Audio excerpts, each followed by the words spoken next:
This week brought many celebrations here in the capital region. Among them, International Women's Day, Purim, Holi, and the return of the annual Albany St. Patrick's Day Parade. Coming up on this episode of The Eagle, we'll go over the top headlines. I'm not sure if this has once again opened the never-ending debate over where upstate begins and downstate ends. We'll talk about the weather. One warm winter is not an aberration, but if we have warm winters over a period of time, things can start to mismatch. And we'll hop on some Capital Region food and beverage trails with dining critic Susie Davidson Powell. They're making their own nixtamalized masa dough and making their own tortillas using a comal, which is the traditional stone on which you're cooking the tortillas. This is The Eagle, a Times Union podcast. A look inside our newsroom. I'm Jessica Marshall.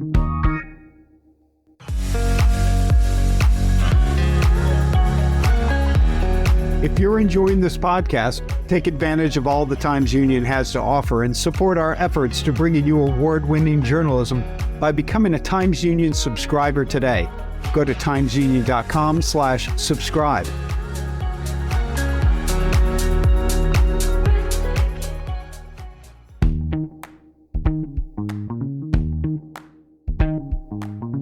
Welcome to The Eagle. I'm Jessica Marshall.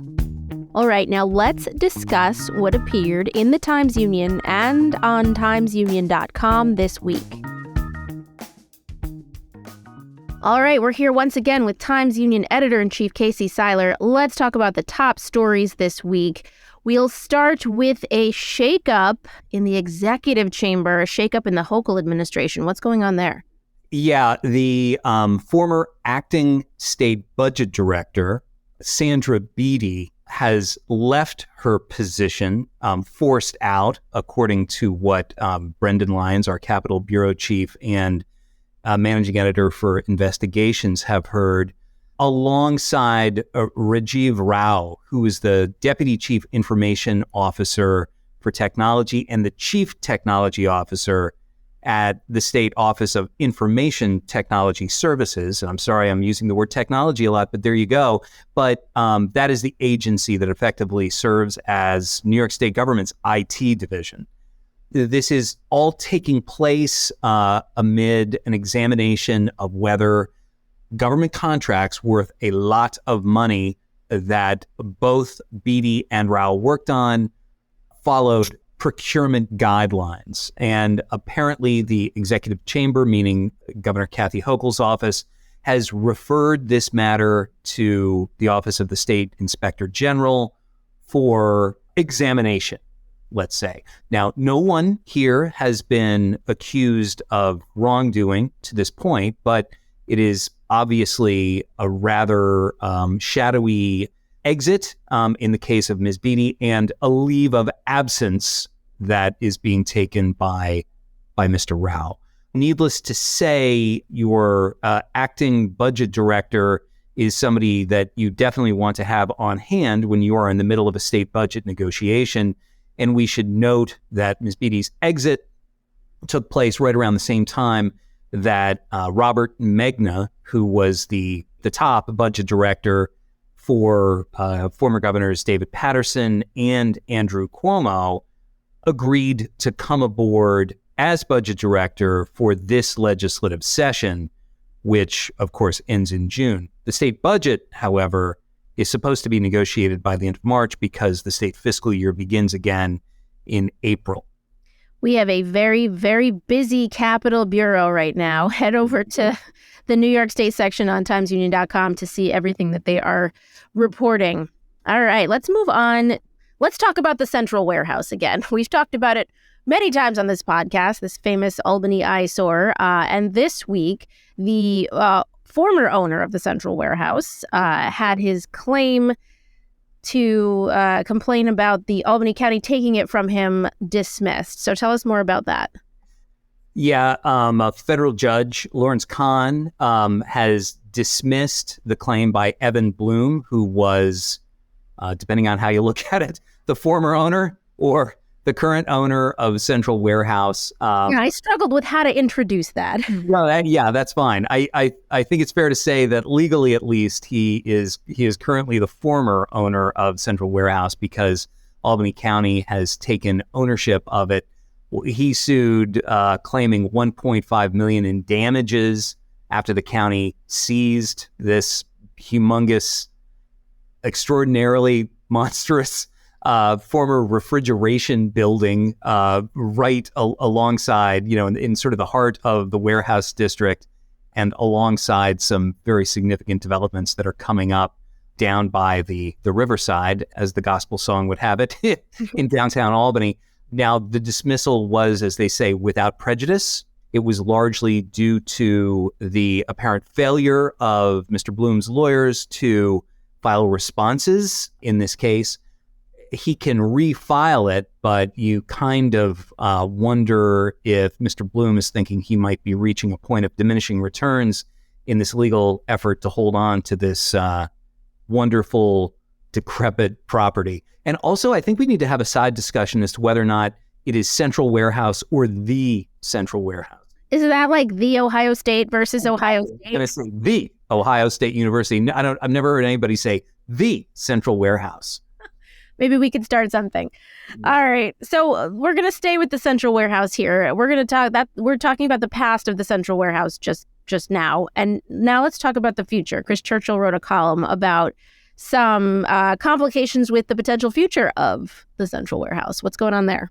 Yeah, we're talking about Redburn Development, which is the company that has been tapped by Albany County to receive almost $10 million from the state for just the initial steps toward the redevelopment of Central Warehouse, or as you put it, the Central Warehouse. That was totally subconscious. Sure it was, yeah. But Redburn has had a rocky last couple of months. One of its subsidiaries, Redburn Property Services, were hit with a lawsuit alleging racial practices, comments, mistreatment of employees of color. They settled the suit. Redburn settled the suit. And at the same time, one of its principals said that the company is not a racist endeavor, but that it could definitely do better, and that they would endeavor to do better. And of course, this has raised concern among some elected leaders in Albany, especially those who represent heavily Black neighborhoods such as the South End. In one case, you have Common Council member Derek Johnson, who says that the city should stop doing business with Redburn as a result of the lawsuit. So there's some controversy there for, a player who has definitely done, at least in real estate redevelopment terms, a lot of very high profile and very good work in revitalizing downtown Albany. But this is a significant bump in the road. All right. Well, more news to come about Central Warehouse, I'm sure, as the weeks and months and even years maybe drag on. All right. Let's cover one more topic. One story for us this week that did particularly well involves a sweatshirt. I will let you take it from here. What's going on with the sweatshirt? Yes, the sweatshirt. Yes. The sweatshirt. Yeah.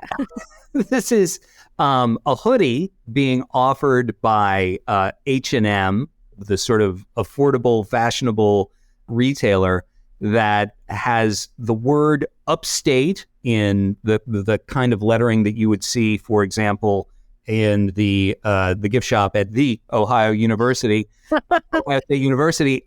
And just under it, under the word upstate, there is sort of a weird kind of crest design that says NYC. This makes no sense. None. And this has been pointed out. Alexandra Zissu of our Hudson Valley team spoke to some very, very perplexed people about this, and no one can make hide nor hair of it. H&M, unfortunately, declined to offer any kind of explanation. And I'm not sure if this has once again opened the never-ending debate over where upstate begins and downstate ends, or is some kind of bizarre hoodie-involved attempt to seal that state breach? But there you go. $35, it can be yours, Jess. I'm one of the people who is questioning what it means, having engaged in that age-old debate for pretty much my entire life. All right, Casey, and one more thing that I think we should disclose, that you and I are both Northwestern University alums, which is an Ohio State rival. So I feel like we have to throw that out there because I don't have any particular allegiance to the Ohio State. Well, not only that, but in related Big Ten news, my son, who is a Siena graduate and a pitcher on the Siena baseball team, because of COVID, he's got another year of eligibility. So he is now playing for Indiana University, or perhaps the Indiana University. I'm not sure which it is. So my Big Ten loyalties are significantly divided right now. Excellent. All right. Well, Casey, thank you so much. And we'll check back in with you next week. Thanks, Jess.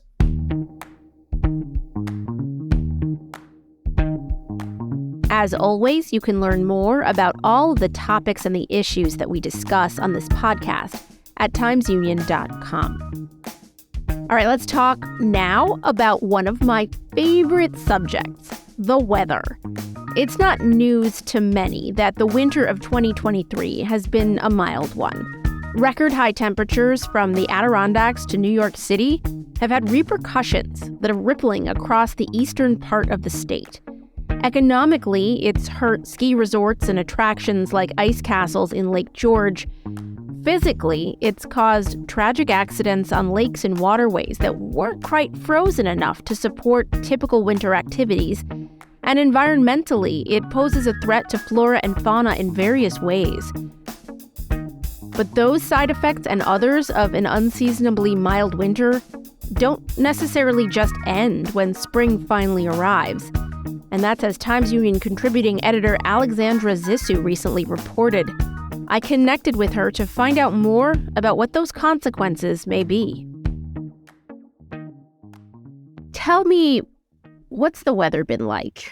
You know, there are some days where it's been 20 degrees above what it, like I remember on my, one of my daughter's birthday is February 5th. So last year on February 5th, so 2021, oh no, I guess 2022, there was an ice storm and we were outside like smashing trees that were covered in ice, and it was this glistening, crazy, like frozen tundra. And then this year, I think it was like 48.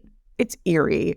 I'm someone who does some climate work. I was trained by Al Gore's Climate Reality organization. I know a lot about the climate crisis, and to me, wacky weather is climate change in action. And it's been a kind of an eerie feeling all winter, because on the one hand, you know, if you get past February and you haven't had the like 2-foot dump of snow on your lawn, it's you start wondering, like, when is mud season coming? When am I going to see my daffodils? And you get into that spring fever feeling. When am I going to hear a peeper? When are the red-winged blackbirds going to return? Which happened this year on February 21st was the first time I heard. Well, yeah, I know. And I was like, that is early.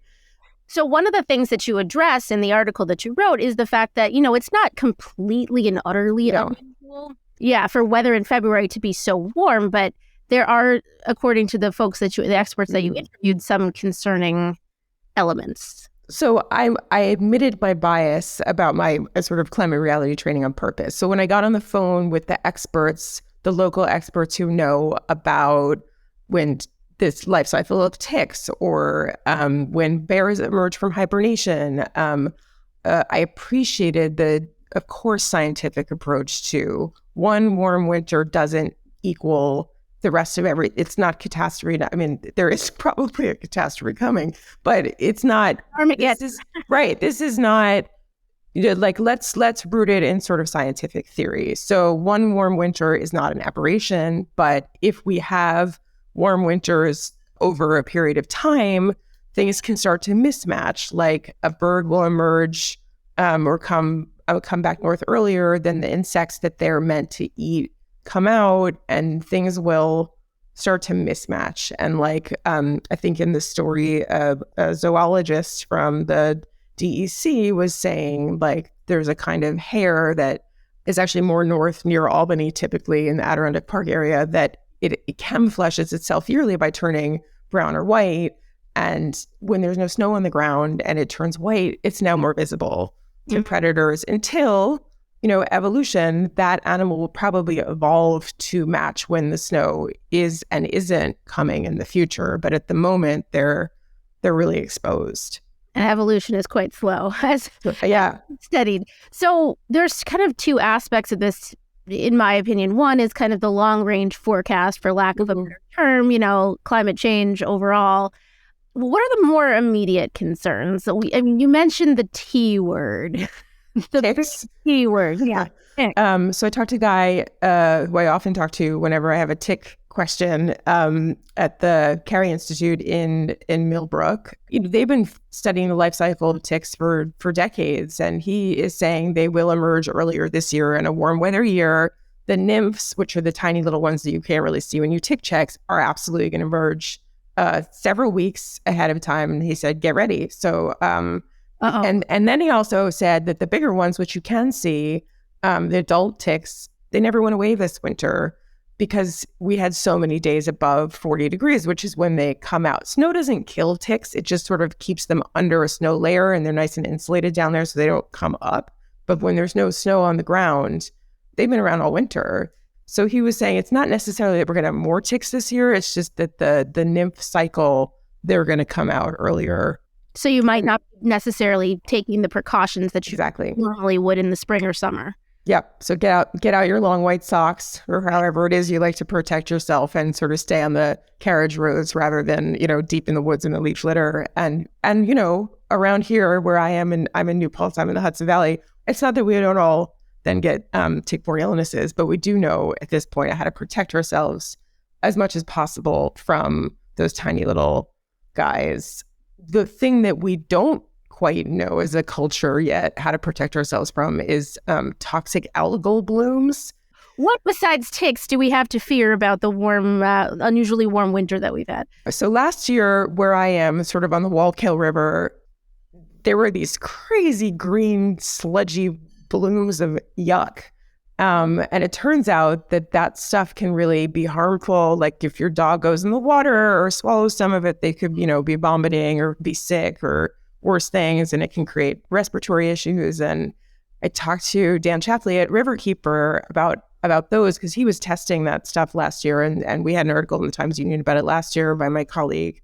Anyway, he said it's actually not the warm winter that will predict that. The rains of spring could dilute some of that or wash more of whatever produces that into the waterways. And anyway, as the years go by, the warmer weather is not helpful, but it's not the number one prediction of whether or not we're going to get that come August again. But there are ways to protect yourself against that too, that I just feel like culturally we're not, like Dan at Riverkeeper was saying, like last year people didn't know to stay out of the water when it was that bright green and gross, which to me, no, thank you. Stay out of the water. I don't know. Maybe I'm, there's some sense, but I'm like, no, I like the clear water. So like the common sense, like if it's, and also just some stuff about like, you can, the same way we do with ticks, cover yourself. Don't wear open, if you need to be out on the river, you're, a mad kayaker and you can't stay out, closed-toed shoes, cover yourself up. The same way we do sort of for tick protection, waterproof stuff, obviously. And then maybe don't take your dog out with you on the water on the days where it's really bright green. One of the things that I was kind of fascinated by was, is there a way for people who like to paddleboard or canoe or whatever people do out on the sludgy water areas to find out, is it safe? And there is a link to the DEC there where they say like where the water is safe and isn't safe, but there's a lag on it because they really rely on reporting. Citizen scientists. And the zoologist from the DEC said the same thing about, so the red-winged blackbird that I saw on February 24th, or that I heard on February 21st and then looked around for, I could report that through their site or let the scientists know what I'm seeing in my own yard. And that's really helpful data for them. Same thing with the toxic algae, if you see it and you're on a hike somewhere and it's not just, say, like in a more obvious area of the Wallkill, which is pretty big and people in Newport are seeing it because they cross over it daily on a bridge, even though we're all living through this and we all noticed that there was not a lot of snow this winter, they need more data to help them make predictions. Predictions are really hard to make without consistent, robust data. Well, that's a really great piece of service journalism. Yeah. How can people make those reports? They go to the state DEC website? For the algae and the blooms, yeah, to the DEC, you can, and then the guy from the DEC for the emerging animals earlier, he likes something called iNaturalist, which I believe the link is in the story.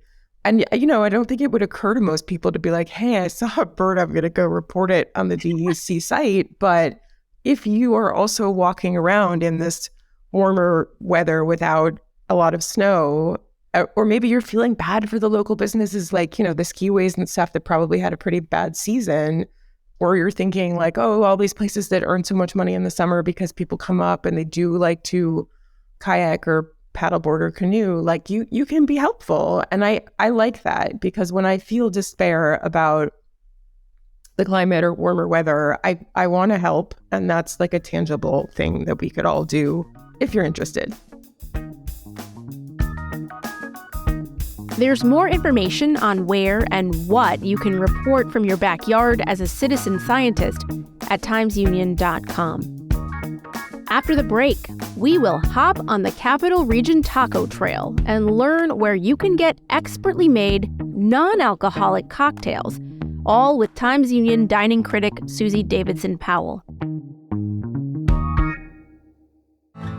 It's been 15 years since 12-year-old Shalik Rainwalker vanished. His disappearance from rural upstate New York was ruled a probable child homicide. But no one has ever been charged, and his body has never been found.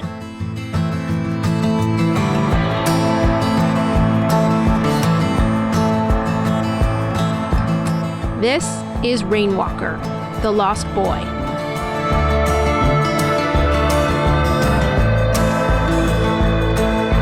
I'm Jessica Marshall. And I'm Wendy Libertor. In this podcast from the Times Union, we'll take a deep dive into this mystery, the case of a missing child that has unsettled New York's capital region and beyond for more than a decade. Available now, wherever you listen to podcasts.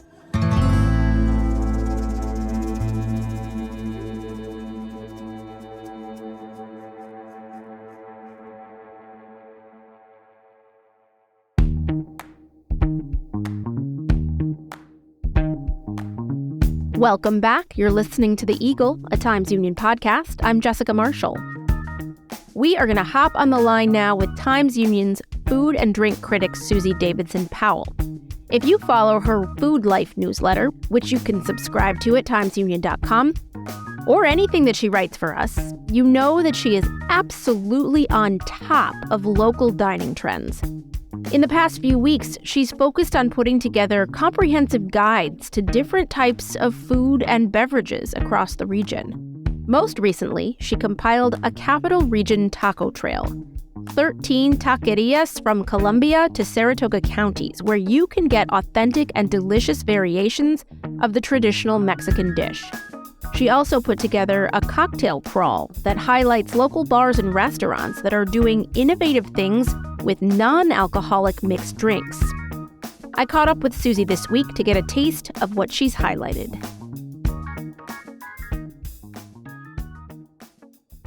Let's talk about the taco trail. Yeah, well, I mean, readers of the Times Union dining column and those who subscribe to the Food Life know I like to keep up on trends and sort of what's happening on the East Coast, the West Coast, London, wherever. And I was inspired by a taco trail that was just northwest of San Francisco. And it was 40 taqueria, mom and pop type of businesses. And I was like, that's so fun. We have so many different places for tacos in the capital region, which is kind of a surprising trend. And it did come out of the pandemic, a lot of handheld foods, quick order foods. And we have definitely representation from different parts of Mexico. So although we have a lot of taqueria spots from the Oaxaca region, we also have Mexico City or the Yucatan Peninsula. So I thought, why don't I do this little roundup? Of course, there are going to be people who say, you didn't include this one and you didn't include that one. There are full-service Mexican restaurants, of course, but this was geared towards, where you could get, 3 tacos for around $10, and there was a specific region. It's either a tiny hidden gem that you might not know about, or they're making their own nixtamalized masa dough and making their own tortillas using a comal, which is the traditional stone on which you're cooking the tortillas. I wanted to sort of have a good geographic spread and something quite manageable, so you could literally give yourself a taco trail and start in Hudson and end up in Ballston Spa or close to Saratoga. Tell me about some of the unique things that are happening with tacos here that you discovered that are part of this trail or not part of this trail. To some degree, they're not necessarily terribly unique, right? There's an overall format. I mean, you get your different kinds of taco meats, whether you have tinga chicken, you're often going to find that, or lengua, which is tongue. When you find places that are selling that usually is a good indication of it being pretty authentic. The same thing with the moles that is grown on ears of corn. It's called huitlacoche. When you find that's one of my favorite vegetarian ones, and it's pretty rare to find it on most menus, but you would find that on Wolf Road, actually. So that's at Toro Cantina, I should say, on Wolf Road. Then they're topped very simply, usually just with chopped onions and cilantro and a nice wedge of fresh lime. But having good quality tortillas, freshly made, you will find this sometimes in the most unassuming places. I think by now most people have heard of Huaqueña Triqui, which I wrote about back in 2016. I feel like nobody had heard of it. I went into this little bodega and there it was in the back of the shop. And that one is certainly on everybody's radar. But they may be less familiar now with Sabor Latina Taqueria, which is on Lexington. It's not far at all from Huaqueña Triqui. And my goodness, you walk in there, the smells, the big pots of different kinds of chili peppers that they're using. It's truly wonderful, and you can eat in. They have enough tables, or you can just take it to go. If you, have one piece of advice for someone who wants to start out on the taco trail, what would your advice be? Okay, so some of the places that are, say, in like a grocery store, like a bodega type of thing, I would always check their hours. Sometimes they're just closed for the day. Sometimes they've just changed their menu for the day. Sometimes there's only one person working. I feel as if there are a lot of variables, and there were times, a couple of places that I stopped by and they were closed. Most of them do have some sort of online presence, not all of them. But you'll do yourself a favor if you at least check their Facebook or their Instagram just to see that they're open and they haven't put up a message saying, sorry, closed today. Now, just for our audience to know, there is a map that goes along with the taco trail piece that you wrote. It kind of shows you where it maps it out for you where all these places are. And there's a large concentration of them, I think it's fair to say, around Central Avenue in Albany. So if you're clicking on the map, which I think is a fantastic thing that the Times-Union has added, and we should give a shout out to Erica Smith for spearheading that, that will just help you maybe pick 2 or 3 that are in relatively close proximity. You don't have to do all 13 in one go. That would be... You'd be eating a lot of tacos, and I did that for you. So the easy ones to group together are those Albany ones that are pretty closely concentrated. Yes. So let's talk about another trail that you were working on. This one is about beverages, specifically non-alcoholic beverages. So tell us about that trail. This one's close to my heart. I write a monthly cocktail column, and it brings me great joy to put a spotlight on really good cocktails. If you're not drinking, for whatever reason, right? You might be the driver, you might be pregnant, you might just not want to drink, whatever reason. You're on a health kick, or maybe it's a forever choice. 9 times out of 10 in the past, you'd be, looked at and someone would offer you, a fruit juice, or great, I guess I'm drinking mineral water all night, or, whatever it is. And this has really changed, especially in the past few years. And I mean, when all of these non-alcoholic spirits burst onto the scene, you have Seedlip, you have Ritual, you have Monday Gin, you have all of these different brands that are actually distilling spirits in the same way you would distill alcoholic ones, but distilling out the alcohol. So you're getting the flavor and some of the mouthfeel and some of the sort of key elements that alcohol brings to a cocktail. But then you're really in the hands of the mixologist, right? You are dependent on somebody crafting you a grown-up drink that you want to sip, because the problem with like fruit juice or water is you just glug it. It's not like something you're sitting, in that more social way that you're just sipping gently on a cocktail. So that is the big transition. And what I wanted to show is places that have put non-alcoholic cocktails front and center in print on the menu. And the beautiful thing about that is, people don't have to sort of, identify, oh, I'm not drinking, can you make me something? People are just choosing, or you might order an alcoholic drink and then have your second one be the non-alcoholic kind. These places that I included really, really deserve this press. They deserve this kind of spotlight. Can you talk about any specific cocktails that you came across? Non-alcoholic cocktails that really struck you? I think Seedlip is the one that you'll find most frequently. So whether or not you're going to Padrona in Hudson or Rosanna's on Dub in downtown Albany, that one you'll definitely see. And that's treated, very often they'll add a few ingredients. At Padrona you can get a cosmopolitan, so that's non-alcoholic. In some places you can get, like at Pharmacy, you can get a new fashioned, which is an old-fashioned but made with non-alcoholic spirit. I just love the plays on words. Wow. One of the popular ones is either a no-grody or a na-grony, because it's either, N-A for non-alcoholic or no as in no alcohol. Amanda Baker over at Nighthawks, she is probably one of, if not the most talented bartender in the area. But she always has all of these shrubs and tinctures and infusions, like Russian beet kvass, which is a fermented beet drink that's non-alcoholic, like kombucha. So she has the switchblade, which is made with beet kvass, fennel syrup, lemon juice, and orange blossom water. It's absolutely fantastic. It looks like a cocktail. It tastes like a cocktail. It is a cocktail. It just doesn't have any alcohol. Wow. Generally speaking, those of us in the industry, we really, really balk at this title of mocktail.